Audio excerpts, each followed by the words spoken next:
Hello friends, welcome back. Today we are doing another garden tour. I owe you one. It has been a minute. Things have changed and it's exciting and I have a whole lot to show you. Everything this morning was a little wet because yesterday we got an inch and a half of rain. That was just one storm. We're supposed to get another storm today. We have like a week of rain and it's gonna just lovely. So I'm gonna walk you through what I've done, how things are growing. We're gonna enjoy some coffee while we're at it. I am trying to beat the sun and I am trying to beat the heat because it's only mid-May and we are already in like the 90s a good amount of the day. So it's fun. But let's get talking about plants. I have some things to show you. I've inherited some plants from some friends. I've finally gotten like my elderberries in the ground. So I'm gonna show you all of that. Let's first chat about my elderberry bushes. I have 1 and 2. They are planted along the fence we share with a neighbor. And then if you can see these little green things starting to poke up, I have one more right there and another one somewhere right here. I can't tell quite at the moment. There's some elephant ears. So I'm slowly kind of working on the backyard foliage. Now let's go into my garden. Look at these squash. Isn't it ridiculous how big they are? It is like crazy how well they have done here versus any other spot in my yard. So first I have my rain barrel. It is completely full.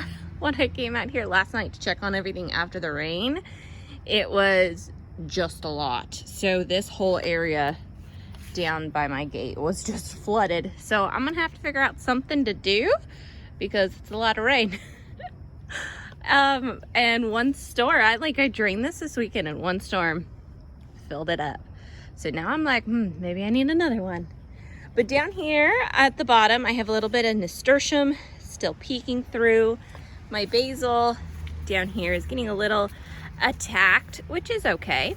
It needs to come get some chopping off on it. But I just have squash growing like crazy, and you can see the blooms in here. Like, look at this, just going strong. And there's ones creeping up the back. You guys, I don't even remember everything I planted in here besides it's a variety of squash. And then I'll have like a marigold peeking through. But it's just like so good all through here. And I do have actual squash development. There is a zucchini right there. And if I come down over here, there is, so down, can you see? There's a yellow squash is developing here.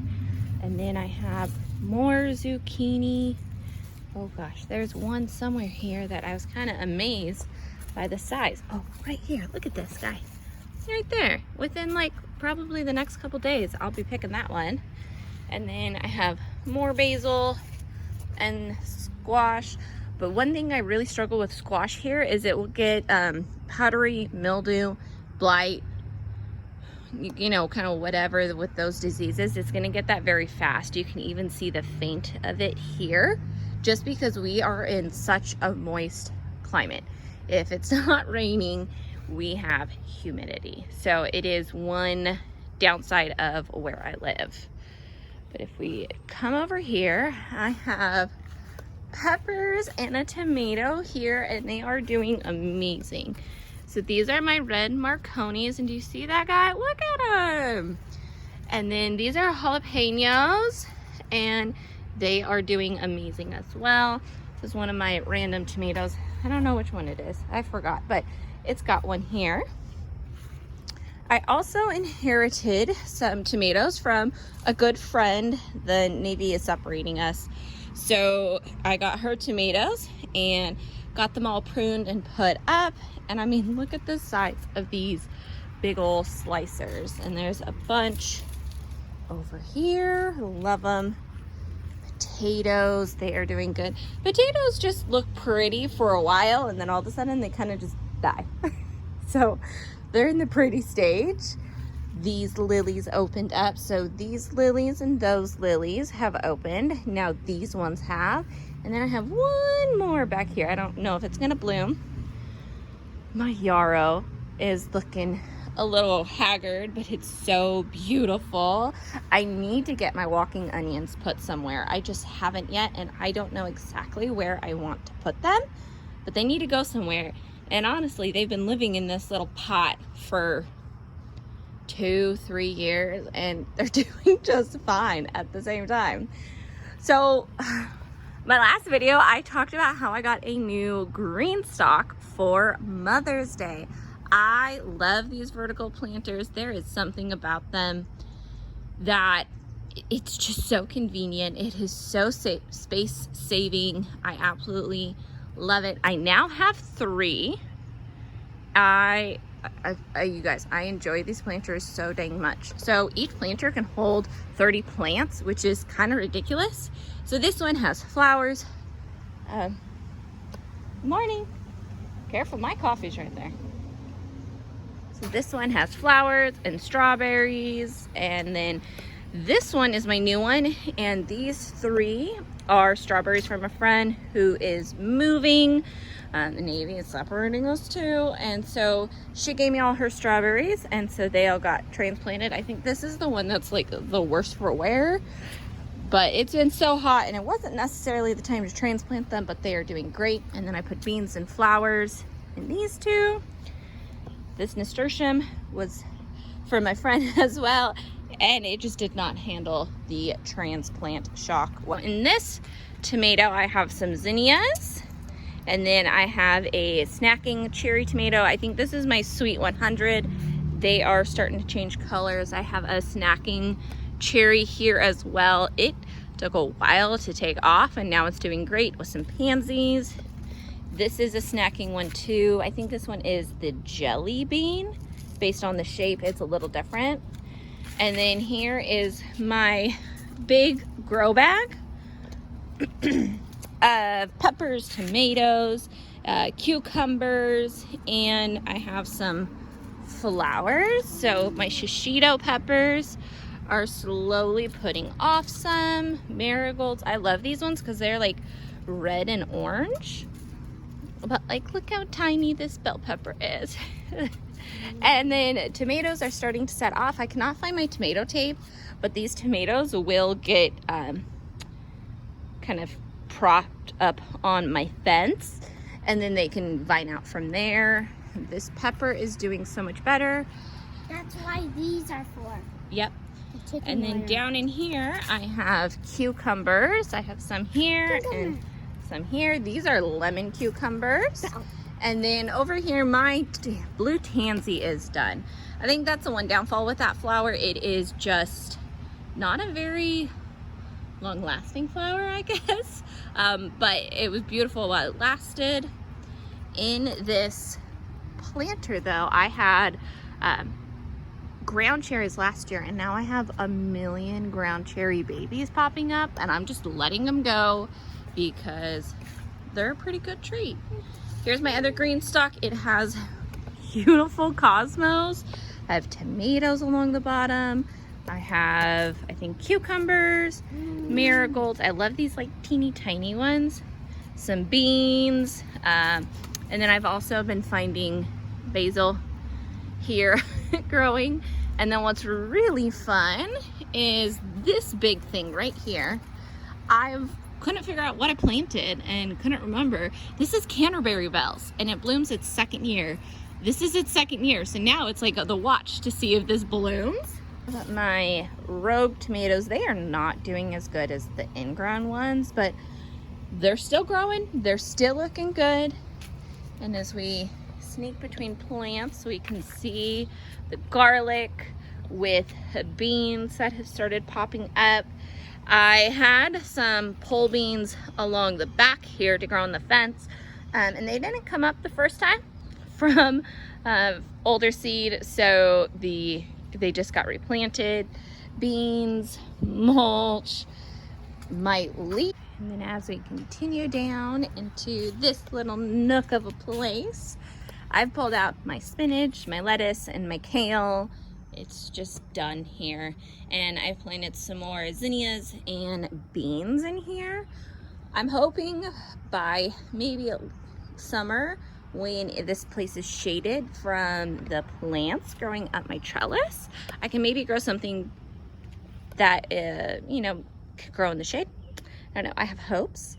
These beans, though, I've planted on the trellis, they are going up nicely. And then these other cucumber guys are doing great, working their way up. I mean, look at these beans. They're just up here already.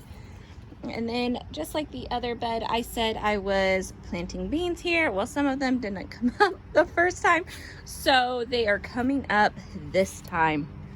Well, they just got replanted, so they'll come back up. My tomatoes here are just exploding, and it's gotten hard to keep up with pruning with how much water we keep getting. Well, how much rain we keep getting. It's just ridiculous. But the one thing I'm having trouble with this year is some peppers. So I have a pepper here that died. I had one back there that died. But then right next to it, peppers here doing fine, pepper there doing fine, pepper there doing fine. I don't know why I'm struggling with some peppers this year. I don't know if it's something from seed, disease, or what, but it's just random peppers. And then my feverfew here is about to bloom, so I'm very excited about that. Can you believe this borage? Look at it. It is, gosh, it is so beautiful right now. This borage is doing amazing. It gets more shade, I think, than sun, so I know that for the future for us, but gosh, it's beautiful. So from one of my friends who is moving, I inherited her satsuma tree. So satsuma is like a cutie, and it's native to where I am. And then I have my dwarf lemon, and it's got some new growth here, but it's like curlicues. So I'm not exactly sure why, but it's going. Then look at my lemon balm, mum calendula, mum calendula. Look at this one. It's blooming. Chives, lavender. Look at our lime tree. It has so many limes. Mint, borage, sage, catmint, and I also inherited a new blueberry. So over here is my herbs. I have lavender, oregano, rosemary, thyme, oregano, lavender, and then I have pineapple sage coming, and I do have some weeds, but you know, ignore that. I have some zinnias finally deciding to join the party, but this is the bed I am struggling with. It is also my brand new bed, but you can see my line of peppers are not doing fantastic, and then all right here, they keep dying. All the ones I planted, I grew from seed, and the ones I got from a local nursery are not making it over there. These ones are struggling a little bit, but they're still going. But I don't know why down there. I don't know if I have a drainage problem in the bed, nutrients, not sure. But if I turn here, my tomatillos are growing just fine. So I really don't know what's going on. I even have a rogue tomatillo here and a rogue tomato right there. So I don't know. I need to get in here and deal with some weed issues, but with how much rain we get, it is what it is. This particular bed has my artichoke and my dill. My dill will last for a little bit longer, but I don't know if the artichoke is gonna do anything because I think it's just too hot for it. But I'm gonna keep letting it go, and hopefully it will perennialize and not shrivel up and die from my heat. My salvia, it's just beautiful. I have another one here about to bloom. Then of course in both my trees I have some petunias. Now this starts my blueberry bed, and I'm very excited because now we're just waiting for these guys to turn blue. My plants are loaded with them, and in here just everything I've planted this year is doing so good. So I even have some rogue tomatoes, blackberry, lots of marigolds. Marigolds are actually one of my favorite flowers. So you can see tomatoes. I believe this is butterfly weed. Look at these blackberries. Aren't they gorgeous? More blueberries. I mean, we get enough blueberries here from these bushes that blackberry, look at this blueberry, it is weighted down. Blueberry, marigolds. This blackberry is just taken off this year. Tomato, chamomile here. I have a chamomile right here in the back behind it. This is my peach tree, and I thought it died, but it's putting off so much growth. And then over here we have marigolds. These are ground cherries. I had some ground cherries over there. I just don't think they survived. Chamomile, tomato. The star of the show is this beauty right here. Look at that. Gosh, it's so pretty. And then I have a blackberry here, but a lot of my blueberries have lots of little babies coming up, which I'm very excited about. And then last place to talk about is my parsley. It is so big, so crazy. My coneflower is about to fully bloom. I love this flower. Coneflower is just gorgeous in general. And I have some variegated oregano down here, thyme, and then this, oh look, a little ladybug. This here is bee balm, and it is beautiful and gorgeous, and I believe it's in the mint family as well. But this bed is just filling out, just like so full and vibrant. It's so fun. So there's a look at what's going on in my gardens. I have the backyard, the front yard, side yard. Now I'm starting in the backyard grass area. When we moved here, our house had, you know, some typical bushes around the front, and we had one by the front door that had like a hornet's nest, and we got rid of that and added a little patio area. I pulled out a ton during COVID and added my herb garden area. This year I cut down the azaleas to the ground, and you know, I'm making that bed more of a planting space. And that bed right now is the spot that is giving me the most trouble. And I don't know if it's the drainage, I don't know what it is. I saw a video lately about this couple that they plant their front lawn as wildflowers every year, and they mix seed with sand and they just kind of put it everywhere because the sand will help hold the moisture and help it grow and go into the dirt. So I'm tempted to do that, maybe just densely sown zinnias, cosmos, sunflowers, just to give the ground some cover. Sunflowers can really help with I forget what it is that they'll pull out and give to the plants. For the fall, I'm definitely going to seed it heavily with like turnips or radishes, something like that, to add some nutrients to the ground. And I won't I might harvest them, but in my head I wasn't going to. I was just going to use it as ground cover to add some nutrition to that bed. But it's the first year I've done that bed. Nothing's ever been done to it since we've lived here. We've just, you know, pulled some weeds and trimmed back the azaleas. So I'm very excited to see where that bed will go. Right now this year, the squash, gosh, I don't know, can you hear my chicken? She's going nuts. She's laying an egg. This year the squash is doing so good for me. In the past years, I've either had it where squash were literally rotted in the ground from seed because we had so much rain that year, just bug issues, just all sorts of issues where I haven't successfully grown squash. The squash is like one of those easiest plants to grow growing up. I remember you'd planted it and you just got an undesirable amount. And here, I've really had to learn how to garden in South Mississippi for Southern California.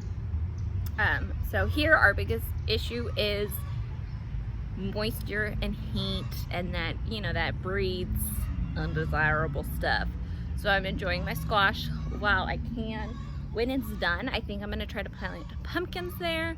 And when my garlic comes out, I think I'm gonna try to plant some corn there. Last year we did I threw in, I don't know, maybe even 12 little things of corn, and we actually got little mini corn cobs. And it was just novelty. It's not for production. But we have such a long growing season here that once some of our plants are done, it's kind of like, what do I want to grow next? Because it's too hot to start any broccoli, cauliflower, you know, any of that brassica stuff. It's too hot for carrots. Carrots I have to start in like October. Maybe I could get away with them in September. I don't know if it'd be too hot. But we can grow pretty much year round here. There's every so often we'll just get a freeze hard enough that will actually kill some stuff. But if I had like a, you know, a little mini, oh gosh, what's that called? Frost fabric on it, I probably could extend my growing season all year long. But we choose to take a break because it's needed for your body. So now that it's like 7 and I've got some talking chickens, I'm gonna go feed the chickens. My kids have woken up and gone back inside, so gotta go do mom duties. So thank you guys for joining me this early morning, talking about my plants before the storm comes again today. And I'll see you for my next video. Bye, friends.